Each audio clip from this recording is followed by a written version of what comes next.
de la surveillance parmi les réseaux sociaux.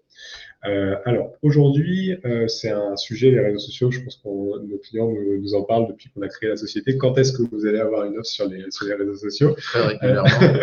Donc, ça y est, elle est là, elle est testée depuis de longs mois en interne de notre côté. On va vous expliquer comment on l'a construite, quelles sont les limites et sur quoi on s'est concentré.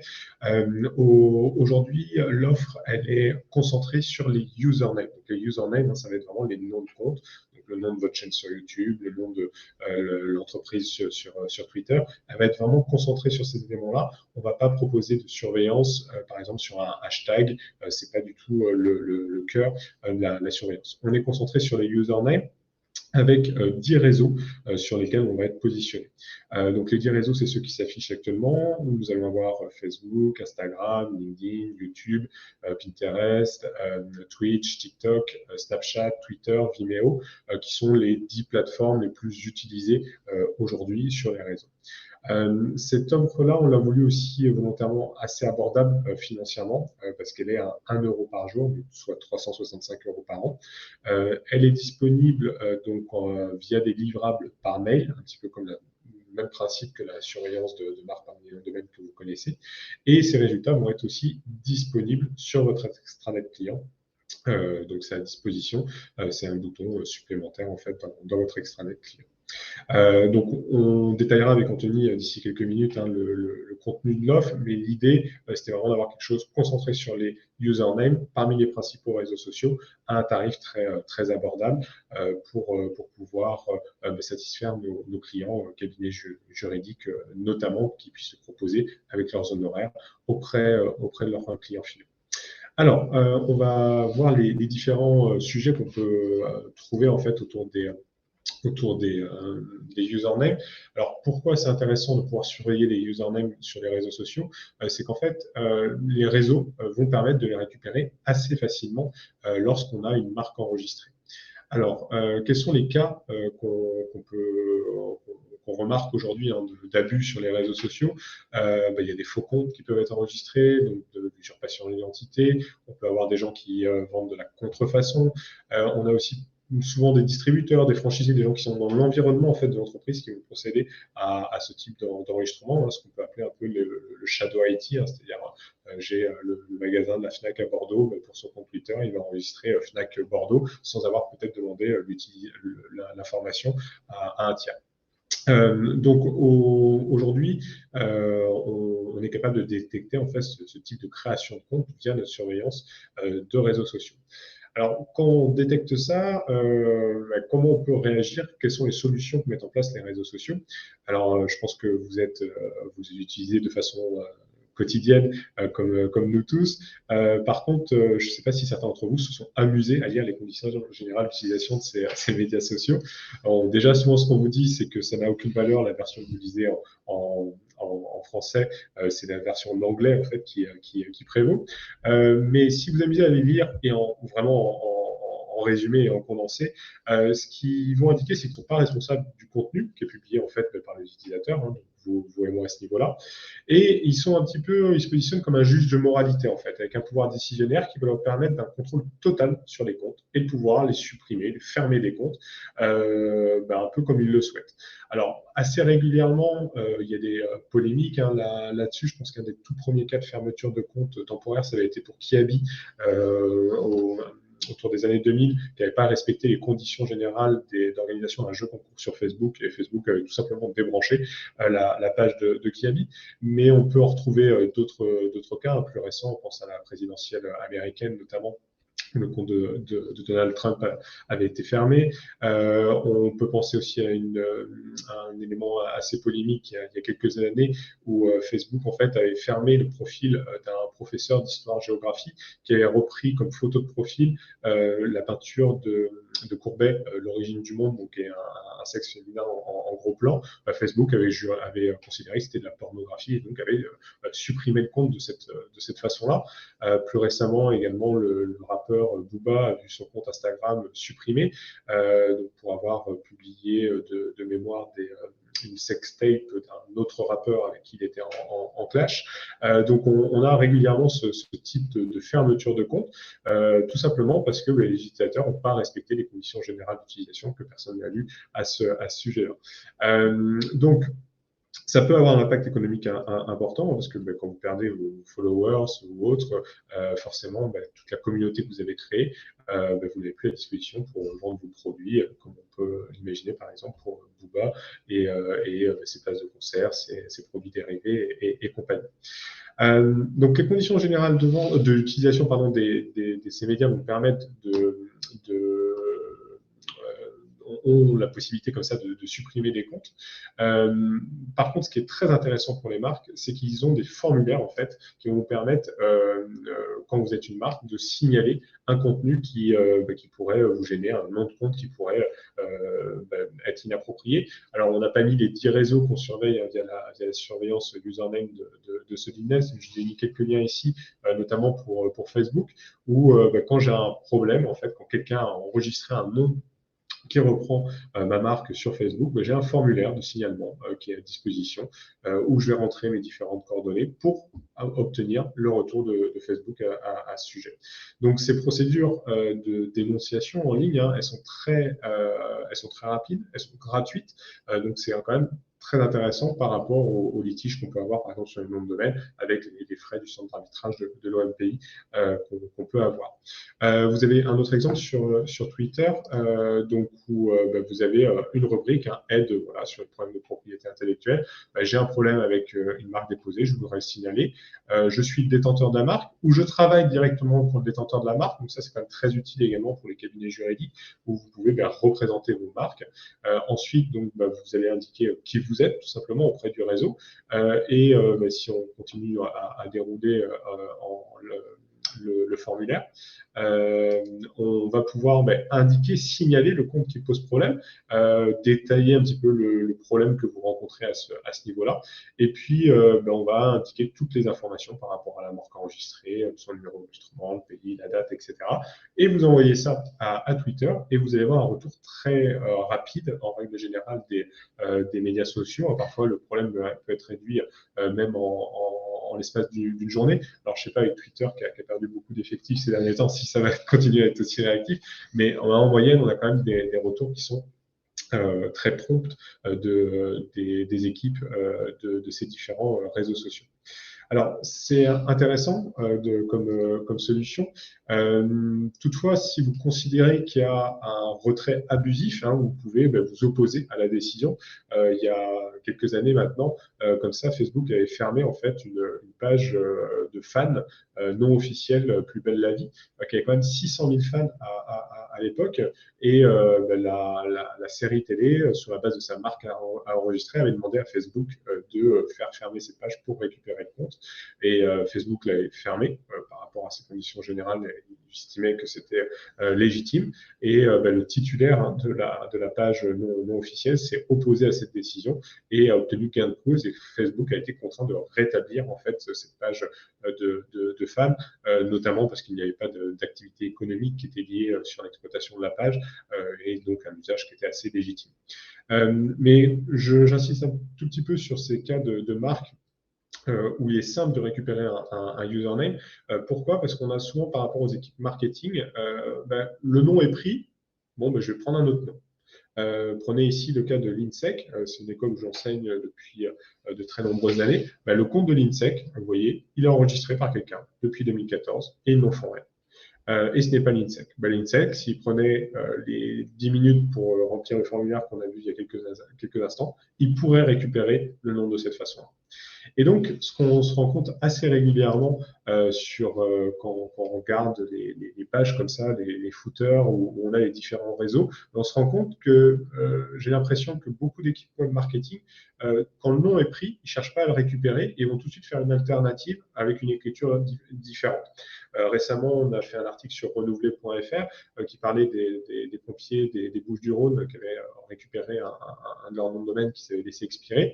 Et quand on regardait en fait les noms de domaine, enfin les noms des réseaux sociaux, on se rend compte qu'il y a pompier du 13, il y a pompier-13, il y a pompier BDR, il y a pompier 13 tout ajouté.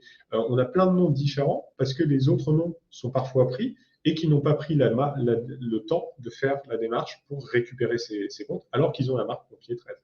Bonobo, c'est la même chose. Vous avez Bonobo Planète, Bonobo Jeans, la chaîne YouTube, c'est Corben Bonobo. On voit qu'il y a des noms qui peuvent être différents, alors qu'il y a des solutions qui permettent très rapidement de récupérer ces éléments avec les users. Donc aujourd'hui, comment on peut connaître les noms qui sont enregistrés reprenant votre marque parmi les usernames et comment on peut les surveiller? Anthony va vous présenter ces différents éléments-là, de la façon dont on procède, pour pouvoir faire respecter ses droits sur ces médias sociaux également. Oui, donc pour aborder ce sujet de la surveillance des marques parmi les comptes de réseaux sociaux, je vous propose d'abord de faire un petit comparatif avec la manière dont on procède pour les noms de domaine, pour vous indiquer un peu ce qu'on a développé pour cette nouvelle offre, et puis quelles vont en être les limites et surtout les raisons de ces limites. Donc dans ce comparatif, en fait, la surveillance de marque parmi les noms de domaine, finalement, c'est une tâche qui est quand même facile, même si on rencontre parfois quelques difficultés. Les raisons pour ça, c'est que, par exemple, en premier lieu, pour les extensions génériques, donc toutes les GTLD, elles sont soumises à une obligation de l'ICANN de publier la liste des noms de domaine sous la forme de la zone racine DNS pour chacune des extensions. Ça nous permet notamment en plus gratuitement de récupérer quotidiennement la liste des noms de domaine actifs et puis ensuite de la traiter pour faire des recherches à l'identique, au contenant, voire même à l'approchant, et d'avoir ce caractère d'exhaustivité qu'on peut offrir notamment dans la surveillance brand alert pour la surveillance donc des marques parmi les nouveaux noms de domaine déposés. Également, quand on a besoin de faire des vérifications techniques, on a un accès qui est libre et standardisé à plein d'informations connexes. On peut faire des requêtes DNS pour connaître l'adresse IP associée à un nom de domaine, l'existence d'un serveur de messagerie. Tout ça, c'est des standards et en plus, c'est ouvert et libre d'accès. Tout comme le WIS, qui lui est moins standardisé, mais il y a récemment eu l'ouverture de son évolution RDAP, qui pallie à ce problème-là et qui permet d'avoir un accès aux données, à des données standardisées pour les noms de domaine. Également, dans la surveillance de marques parmi les noms de domaine, on se retrouve avec un jeu de données de taille assez réduit, puisqu'on va dire qu'en dessous du milliard d'éléments, c'est quelque chose qu'on peut traiter avec des moyens informatiques raisonnablement dimensionnés. Pour les noms de domaine, on parle, selon les estimations, d'entre 350 et 400 millions d'enregistrements actifs à un instant donné. Et puis enfin, on a un nombre qui est fixé de TLD, d'extensions. On a 1260 extensions génériques et puis 340 extensions dites CCTLD, donc les fameux 2 lettres qui correspondent à des pays ou des territoires. Si on regarde la manière de procéder maintenant parmi les comptes de réseaux sociaux, on n'est pas du tout dans les mêmes conditions techniques. Les plateformes, pour commencer, elles ne publient pas la liste de leurs comptes ou de leurs informations. C'est même un accès qui est plutôt très fermé. Il n'y a pas de mise à disposition d'API pour automatiser des recherches. On a souvent des mécanismes de protection justement de l'analyse automatisée via l'apparition de CAPTCHA, là, ces petits challenges qui permettent de distinguer un robot d'un être humain. Et puis, bien souvent, pour voir le contenu, il faut un compte sur la plateforme correspondante. Ensuite, on va avoir affaire à des données qui sont hétérogènes. Une plateforme égale un système différent. Sur YouTube, on va pouvoir gérer des chaînes, des vidéos. Sur Twitter, vous avez un compte et vous avez des tweets. Et pour chaque plateforme, on va manipuler des données qui sont intrinsèquement un peu différentes. Et d'un point de vue de la volumétrie de données, rien que sur Facebook, on est déjà à plus d'1 milliard de comptes utilisateurs. Donc, on dépasse pour une seule plateforme la taille totale des noms de domaine. Et puis enfin, au gré des modes et puis des aléas économiques, il y a des nouvelles plateformes qui apparaissent ou bien qui disparaissent. Donc, face à ces contraintes techniques, nous, on a travaillé donc sur cette offre-là via des techniques dites de scrapping, c'est-à-dire d'automatisation en fait de la collecte d'informations via des navigateurs Internet ou voire même des applications pour smartphone, comme on va le voir après. Donc le web scrapping, qu'est-ce que c'est? C'est une technique informatique qui consiste à partir de données non structurées, donc des informations publiées sur des sites Internet, de passer en fait ces informations dans un programme informatique pour pouvoir les structurer. On peut imaginer un fichier Excel, donc avec dans chaque colonne l'information du bon type qui correspond à l'information qu'on va pouvoir retrouver sur ces sites. Pour pouvoir faire ce genre de traitement, on va avoir besoin, donc on va s'appuyer sur des navigateurs web programmables. Donc, ce sont des navigateurs, des programmes informatiques comme ceux qu'on peut utiliser quotidiennement, qui peuvent être programmés via des scripts. On peut leur donner des instructions sans avoir à cliquer soi-même sur l'interface du site web. Donc, on va pouvoir automatiser des scénarios de navigation dans le site d'une plateforme, exemple Facebook, en fournissant des instructions du type ouvrir l'URL pour se connecter, trouver la zone de saisie du nom d'utilisateur, trouver la zone de saisie du mot de passe, et puis taper les deux informations, puis cliquer sur le bouton valider. Et ensuite, aller vérifier l'existence d'un compte, s'il existe ou non. Ces scénarios-là vont nous permettre ensuite d'extraire les informations utiles, donc notamment de faire des captures d'écran et puis de répondre aux questions qui nous intéressent ici. Est-ce qu'un compte donné existe ou non, et est-ce qu'on peut identifier une liste de comptes utilisateurs qui reprendrait le nom d'une marque. Et bien sûr, on va avoir pour chacune des plateformes un scénario qui va être différent et qu'il va falloir, dont il va falloir s'assurer du bon fonctionnement. Donc, face à ces difficultés, au cours de la mise au point de notre première version de ce service, on a dû adresser certains problèmes, comme par exemple le changement fréquent des sites ou des applications. En face de nous, on a les équipes de Facebook, de Twitter, etc., même s'ils sont de moins en moins nombreux dernièrement.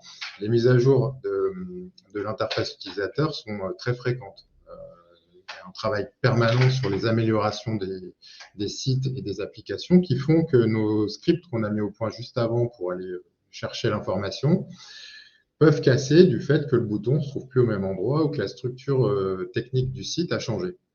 Donc, pour faire face à ça, nous, on a mis en place une supervision des plateformes, c'est-à-dire que chaque jour, on rejoue les scénarios avec des résultats connus pour être alerté au plus tôt du fait qu'un de nos scripts ne fonctionne plus. On applique les corrections de sorte de pouvoir répondre pour chacune des plateformes au type de recherche qu'on a besoin de faire dedans. On a vu également que les plateformes, elles restreignaient l'accès à des utilisateurs qui disposaient d'un compte. Donc, pour ça, on a créé un ensemble de comptes utilisateurs ad hoc avec les difficultés où il faut valider des comptes avec des numéros de mobile, ressaisir des informations, etc. Donc, on s'occupe également de ce genre de problématiques-là. Un point qui s'avère être assez critique, c'est que parfois on voit apparaître donc des CAPTCHA, donc ces fameux challenges pour vérifier qu'on n'a pas affaire à un robot mais à un être humain. Et en face de ça, on a peu de solutions. Donc nous, ce qu'on cherche à faire, c'est d'éviter à tout prix de les faire apparaître et donc de, respecter certains délais et certains modes opératoires pour ne pas éveiller, l'apparition de ces CAPTCHA. Et enfin, il y a certaines plateformes qui sont uniquement accessibles via une application native. Exemple, Snapchat. On n'a pas la capacité de faire de recherche au sein du système Snapchat en dehors de l'application native, donc disponible sur plateforme Android ou iOS. Donc pour ça, on a dû développer une nouvelle façon de procéder, à savoir de piloter des applications natives. Donc, dans ce cas-là, qu'est-ce qu'on va avoir? On n'a plus un navigateur web, on va avoir un téléphone muni d'une application. Donc, nous, on a choisi de développer notre infrastructure sur Android. Donc, on va avoir un téléphone réel avec une application native, la vraie application, qui va être installée. Et de la même façon, on va pouvoir envoyer des instructions pour bâtir des scénarios de navigation automatisés, non plus au sein du site web, mais au sein de l'application native, qui va nous permettre de la même façon d'extraire les infos utiles, capture d'écran, existence ou non d'un compte, récupération de la liste de comptes. Encore une fois, une plateforme, une application, un scénario différent à maintenir, à surveiller.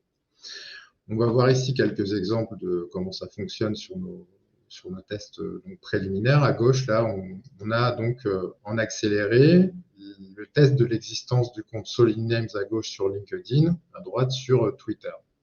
Donc, on voit que les saisies sont faites de manière automatique. Il n'y a pas de mains invisibles qui sont en train de taper sur l'écran du smartphone. À droite, un autre exemple sur la plateforme YouTube, avec 2 requêtes en parallèle, où on va vérifier l'existence d'une chaîne YouTube Solid Names. On voit le texte qui va être saisi de manière automatisée dans la zone de recherche prévue par l'application. On ne s'intéresse pas aux vidéos qui contiennent Solid Names, mais uniquement aux chaînes. Donc, on utilise les filtres disponibles sur la plateforme. Et puis enfin, on affiche la page du compte correspondant.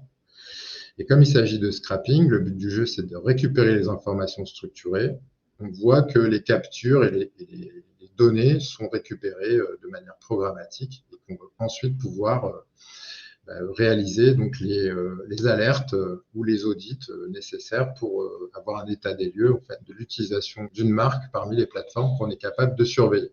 Donc voilà pour les éléments un peu techniques de la manière dont c'est fait et pourquoi de certaines limites qu'on va pouvoir rencontrer. Donc, grâce à ces outils-là, on va pouvoir d'abord fabriquer donc, des recherches de disponibilité, des audits de marques parmi les comptes utilisateurs sur ces plateformes. Donc, comment réaliser une telle recherche en l'absence de l'audit qu'on pourra faire avec nos outils de scrapping?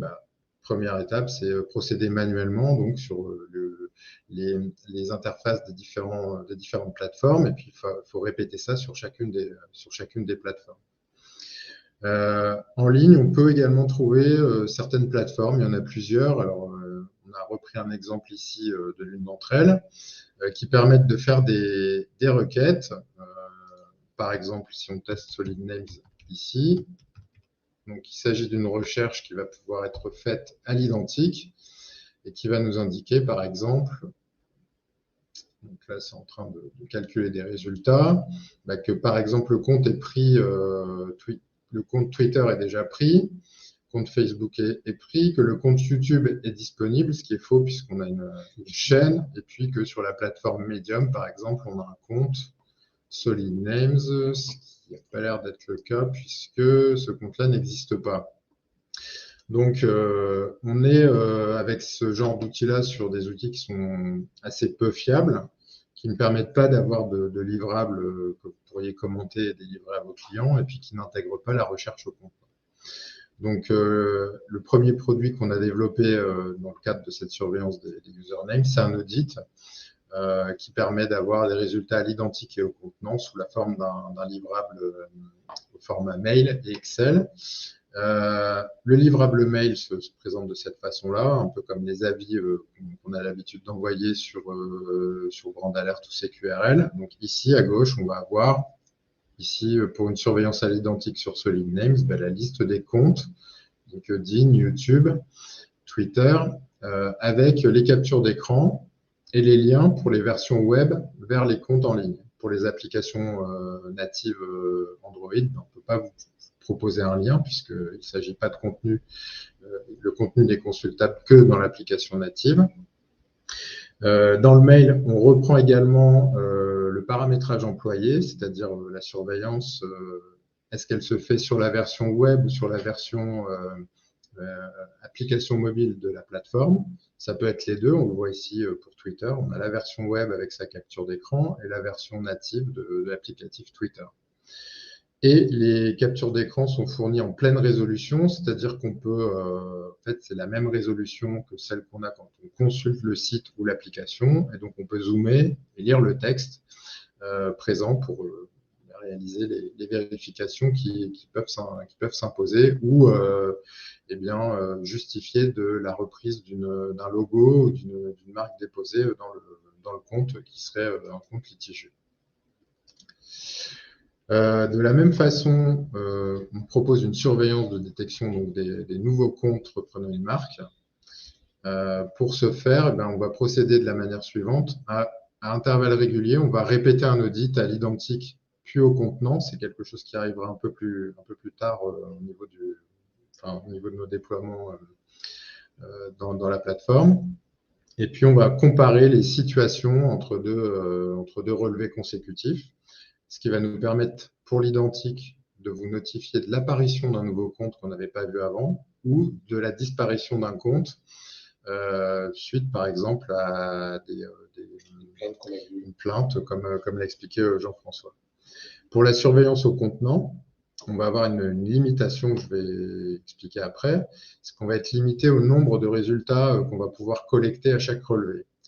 Et également, on va être limité en termes de qualité, c'est-à-dire que ce sont les moteurs de recherche des plateformes qui vont nous imposer ce qu'ils nous présentent en premier. Donc, ça peut être un critère de pertinence, ça peut être un critère de nouveauté.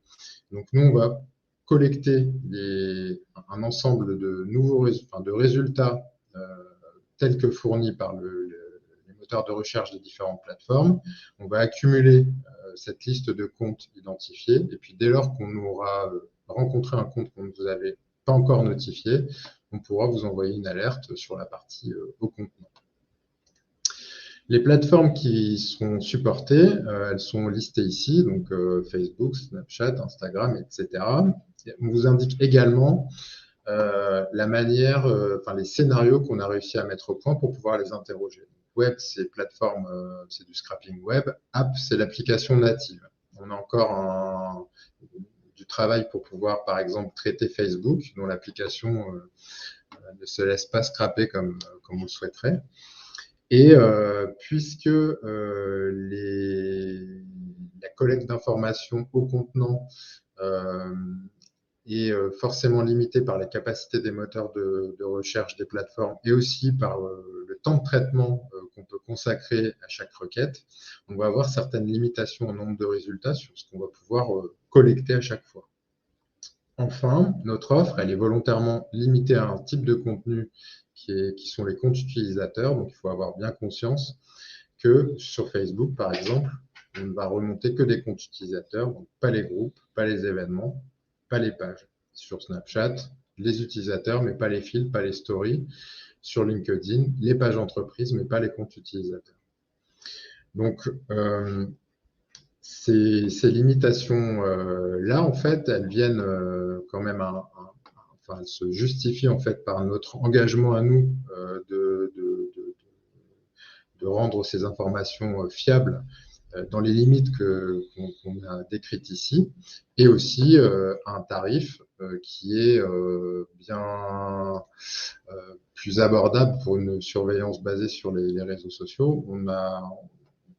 On n'adresse pas la même problématique que des outils, par exemple, dédiés à la e-réputation, qui vont aller pouvoir brasser une quantité d'informations bien plus importante, comme aller éplucher le contenu des posts, les publications, les tweets, etc. Pour ça, il y a même sur des notions, en fait, des problématiques de détection de contrefaçon, il y a des acteurs comme, par exemple, notamment il y a un acteur français assez efficace sur ces problématiques-là, WebDrone, par exemple, qui est capable d'aller surveiller la détection de contrefaçon parmi, par exemple, des plateformes comme Le Bon Coin ou sur Facebook. On n'est pas du tout sur le même objectif, ni sur le même budget. Notre offre à nous, elle est dédiée vraiment à la recherche parmi les usernames à un tarif abordable. Donc, je pense qu'Anthony l'a bien expliqué d'un point de vue technique, le mode de fonctionnement de comment on collecte ces données, concentré sur les usernames. On a vu en avant comment il est assez facile de pouvoir les récupérer quand on a des droits antérieurs via les plateformes. Donc, ce service-là est disponible donc, au contenant puis à l'approchant, à l'identique puis au contenant. Donc, ce qu'on propose comme offre de lancement, si vous le souhaitez, c'est de nous solliciter donc, pour le mettre en place de façon gratuite et au moment où le contenant sera déployé donc, en début d'année, de passer en mode payant si vous souhaitez continuer ces éléments-là. Donc, si vous souhaitez tester ce service de façon gratuite, n'hésitez pas à nous adresser un email à support@solidnames.fr pour le faire sur la marque de votre choix. Donc, comme indiqué préalablement, On est sur une offre donc à 1 euro par jour, donc avec un abonnement à 365 euros par an, avec la possibilité de commenter au prorata temporis. Et comme tous les abonnements que vous pouvez avoir chez Sonic soit pour d'alerte, CQRL, gestion de domaine, SSL, etc., on est avec un mode de renouvellement. Vous recevez un avis à J-90, un autre à J-60 et J-30 si vous n'avez pas communiqué en amont vos instructions, et puis une facturation qui débute à J-15 pour ces éléments. Donc, on arrive au bout de la demi-heure qu'on s'était fixée pour traiter de ce sujet sur la surveillance des usernames, reprenant les marques sur les réseaux sociaux.